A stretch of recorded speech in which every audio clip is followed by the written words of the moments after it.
Look at Tamil Nadu and Kerala yesterday, look at Karnataka today, another day, another high-profile standoff. Yesterday in Chennai, Governor R.N. Ravi walks out of the assembly because he doesn't like the script. The DMK government calls it a constitutional insult. The governor versus state drama has become a recurring theme in Tamil Nadu with echoes in other states.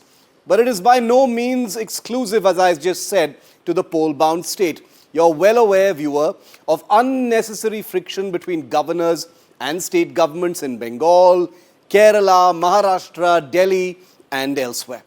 But while the politicians and governors trade barbs and gain political mileage arising from such friction, it's you and I, the Indian taxpayer, who are the ones picking up the bill for this outdated, totally wasteful chaos in the name of a constitutional responsibility. First, let's talk numbers, because believe me, the existence of governors burns a big fat hole in the public wallet. Let me demonstrate.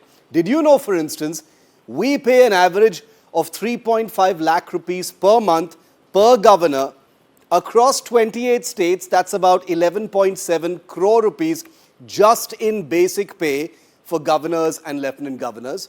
But the real black hole is the Raj Bhavan establishment, the palatial mansions that house these governors, staff, ADCs, secretariats, gardeners, drivers, etc. In a state like Goa, for instance, it's 19 crore rupees per year in upkeep and salaries.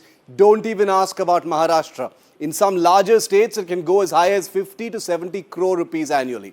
Add travel, discretionary grants, VIP security, and the maintenance of colonial-era palaces, and we're looking at an annual expense of anywhere between 600 and 700 crore rupees. Why are you and I paying for this? Let's look at the function of governors, and then you can decide whether we need to pay over 600 crore rupees per year for what they bring to the table. Assent to bills, function number one. Why do we need a middleman? If a bill is unconstitutional, the High Court is ready there to strike it down. Function number two, administering oaths. Why do we need governors? The Chief Justice of a High Court can do that. In fact, they already do when a governor isn't available. Function number three, Chancellor of Universities. This has become a political battlefield entirely by itself. Give the role to an eminent academic or a board of regents. Number four function, the bridge to the center. In the age of fiber optics and instant Zoom calls between the Prime Minister and the Chief Ministers, we don't need a 19th century emissary living in a 100-room mansion. The Modi government is rightly busy scrubbing away colonial trappings, changing names, laws and ensigns. So why preserve the ultimate colonial relic? The governor's post was designed by the British to keep errant provinces in check.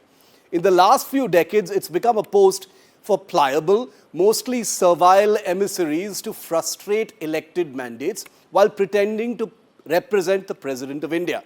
While most governors are doddering, aging seniors being accommodated in the winter of their careers, many credible, even talented people from public life have found themselves in these posts. Now, I would argue it's time to stop burying talented, credible people in these palaces of wastefulness. Let's take that 600 or 700 crore rupees per year, put it into something more pressing, and end this era of VIP rubber stamps. The post of the governor hasn't just outlived its utility, it is actively sabotaging our federal dynamics. It's time to shut down the Raj Bhavans, end the post of governors, and make this totally unnecessary expense finally work for the people.